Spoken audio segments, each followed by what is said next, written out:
जय भीम, नमो बुद्धाय साथियों। आज नेशनल म्यूजियम में आए हैं और आपको दिखाना चाहेंगे। नेशनल म्यूजियम के अंदर बौद्ध विरासत को संभाल के रखा गया है। हड़प्पा संस्कृति से लेकर जो बौद्ध विरासत है, जो खुदाई में निकली, उनको संभाल के रखा गया है। यह पत्थर सम्राट अशोक द्वारा धम्म लिपि में लिखा गया, प्राकृतिक लिपि में लिखा गया। नेशनल म्यूजियम के अंदर ये रखा हुआ है और इस पत्थर के ऊपर क्या लिखा है वह हिंदी में यहाँ पर दर्शाया गया है। अशोक ने अपने यश और कीर्ति को बताने की बजाय, यानी कि अपनी शासी सत्ता को दिखाने की बजाय, आम जनता में धर्म का पालन करने पर जोर दिया। चलो अंदर पढ़ेंगे। ऐसा आपको दिखाना चाहेंगे संग्रहालय के नज़ारे। यहाँ पर आज 2 बसें भरकर आई हैं बच्चों को नेशनल म्यूजियम दिखाने के लिए। बच्चों को साहित्य ज़रूर दिखाना चाहिए ताकि बच्चे अपने सच्चे इतिहास को जान सकें। यह खुदाई अंग्रेजी शासनकाल में हुई थी, तो अवशेष बचे हुए हैं और ये म्यूजियम बना हुआ है। भारत देश की विडंबना यह रही है कि भारत देश पर कुछ लोगों का कब्जा है, जिन्होंने पूरे भारत को अंधविश्वास, आडंबर, पाखंडवाद में डुबोया हुआ है। अगर भारत बुद्ध के शिक्षाओं को आगे लेकर चले तो भारत वापस सोने की चिड़िया हो जाएगा, जैसे सम्राट अशोक के शासनकाल में सोने की चिड़िया थी। अंदर के आपको नज़ारे दिखा रहे हैं। यह जो पत्थर है, इन पत्थरों से घिसाई करके कैसे आग जलाई जाती थी, उसके बारे में यहाँ पर ये जो पत्थर निकले वो यहाँ पर आपको दिखा रहे हैं हम। हमारे साथ में हमारे धम्म मित्र धर्म प्रकाश जी, उनके माता पिता आगरा से चलकर आए हैं। आज उनको नेशनल म्यूजियम घुमाने का मौका मिला और इसी बहाने हम भी नेशनल म्यूजियम आए और आपको जो है अंदर के नज़ारे दिखा रहे हैं। साथियों, ज़्यादा महंगा टिकट नहीं है, 20 रुपये का टिकट है। 20 रुपये का टिकट लेकर आप पूरे दिन इस संग्रहालय में घूम सकते हैं। काफ़ी बड़ा संग्रहालय है।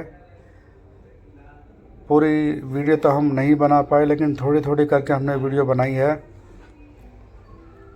ये जितने भी पुराने जो खुदाई में जो निकला है वह सारा सामान आप यहाँ देख सकते हैं।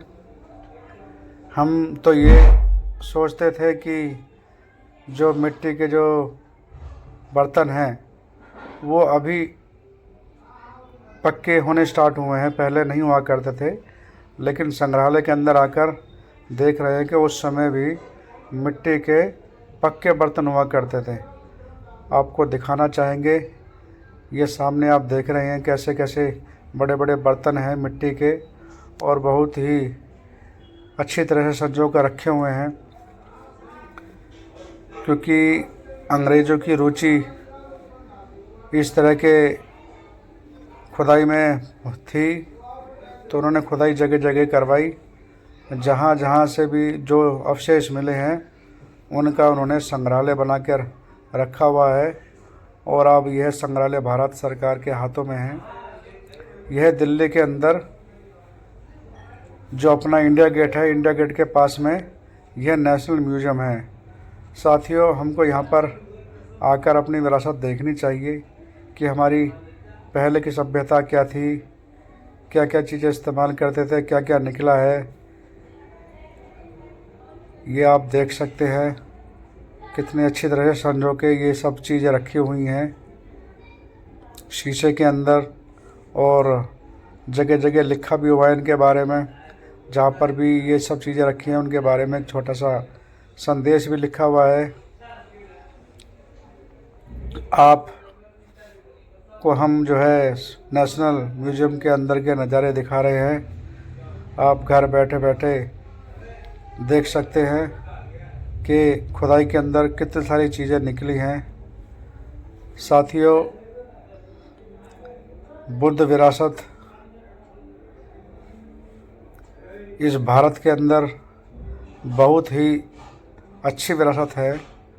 बुद्ध के शासनकाल के अंदर बहुत ही शांति और मानवतावादी देश रहा है। ये एक दूसरे से प्रेम मोहब्बत करने वाला देश रहा है। आप देख सकते हैं कि जो मिट्टी के बर्तन कितने अच्छे अच्छे निकले हैं, वो सब संजो के यहाँ पर रखे हुए हैं। नेशनल म्यूजियम दिल्ली के अंदर ज़्यादा महंगा टिकट नहीं है साथियों, 20 रुपये का टिकट लेके आप अंदर आ सकते हैं। और यह संग्रहालय काफ़ी बड़ा है। और दूसरा संग्रहालय जो है वह मथुरा के अंदर बना हुआ है, जहाँ पर बुद्ध की हज़ारों मूर्तियाँ निकली हैं खुदाई के अंदर। अंग्रेजी शासनकाल में वह खुदाई हुई थी। और बुद्ध के संग्रहालय में भी बुद्ध की टूटी हुई मूर्तियाँ निकली हैं। आप कल्पना कर सकते हो साथियों, बुद्ध इस देश की शान है। बुद्ध से ही इस भारत की पहचान है। जिन लोगों ने बुद्ध की प्रतिमाओं को तोड़कर उनके विचारों को खंडित करने का काम किया, वह कितने निर्दयी और कितने बुरे लोग होंगे। बुद्ध का इतिहास उन्होंने ख़त्म करने की कोशिश करी, लेकिन ख़त्म नहीं कर पाए। सम्राट अशोक ने अपने शासनकाल के अंदर 84,000 बौद्ध स्तूप बनाए। और सम्राट अशोक ने धर्म को आगे बढ़ाने का काम किया। सम्राट अशोक के शासनकाल में यह देश सोने की चिड़िया हुआ करता था। देश के अंदर अमन, शांति, प्रेम, भाईचारा, करुणा, मैत्री यह सब कायम था। उसके बाद हमारे 10 मौर्य राजा हुए थे। लास्ट जो हमारे राजा थे वह थे बृहदत्त मौर्य, जिनकी हत्या पुष्यमित्र शुंग ने कर दी थी धोखे से। पहले राजतंत्र हुआ करता था, राजा की हत्या कर राजपाट पर कब्जा जमा लिया जाता था। तो हमारे लास्ट राजा बृहदत्त मौर्य की हत्या पुष्यमित्र शुंग ने की, जो कि उस समय ब्राह्मण समाज से थे। ब्राह्मण आज के ब्राह्मण, उन्होंने उसकी हत्या करके, हमारे राजा की हत्या करके राजपाट हत्या लिया था। और उन्होंने बौद्ध विरासत को ख़त्म करने का काम किया। बौद्ध भिक्षुओं के कत्लेआम करने का आदेश दिया। पुष्यमित्र शुंग ने आदेश दिया कि जो एक बौद्ध भिक्षु का सिर कलम करके लाएगा उसको सोने की असरफियाँ दी जाएंगी। इसी लालच में बौद्ध भिक्षुओं के हत्या करनी स्टार्ट कर दी और उनका सर काट के पुष्यमित्र शुंग के पास सोने के सरफियों के लालच में लाने लगे। तो साथियों, हमारे इतिहास को इसी तरह से मिटाया गया है, दबाया गया है। हमें अपने इतिहास के बारे में पता होना चाहिए। और हमारे जो बच्चे हैं उन बच्चों को भी हमारे इतिहास के बारे में मालूम होना चाहिए कि हमारे इतिहास को किसने ख़त्म किया। और आज भारत के अंदर जो व्यवस्था है, जिनके हाथ में राजपाट है, वह विदेश जाकर तो कहते हैं कि हम बुद्ध की धरती से आए हैं, लेकिन यही भारत के अंदर उन्होंने बुद्ध के प्रति उन्होंने युद्ध छेड़ा हुआ है।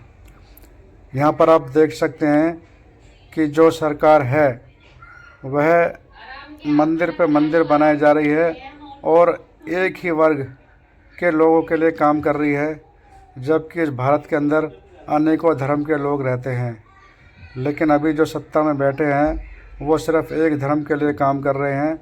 बाकी जो है उनका काम वो तो लोगों को दिखाई दे रहा है धर्म की राजनीति करते हैं। साथियों, संग्रहालय के अंदर बहुत ही अद्भुत चीज़ें रखी हुई हैं। आप आइए संग्रहालय में और आकर आप देखिए और अपनी विरासत को आगे बढ़ाने का काम कीजिए। बाबा साहेब डॉक्टर भीमराव अंबेडकर जी ने भारत के अंदर बुद्ध के इतिहास को खोज के निकाला और बाबा साहब ने 14 अक्टूबर 1956 को हमें धम्म दिया। बाबा साहब ने कहा कि यह कोई धर्म परिवर्तन नहीं बल्कि घर वापसी है। हम किराए के घर में रह रहे थे, अब हम वापस अपने घर में जा रहे हैं। तो साथियों, हमें भी किराए के घर में रहने की ज़रूरत नहीं है।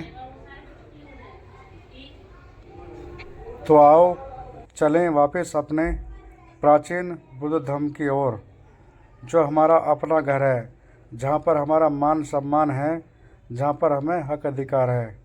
साथियों, वीडियो अच्छी लगी तो वीडियो को शेयर कीजिए और अपने सभी लोगों को भेजें। जय भीम, नमो बुद्धाय।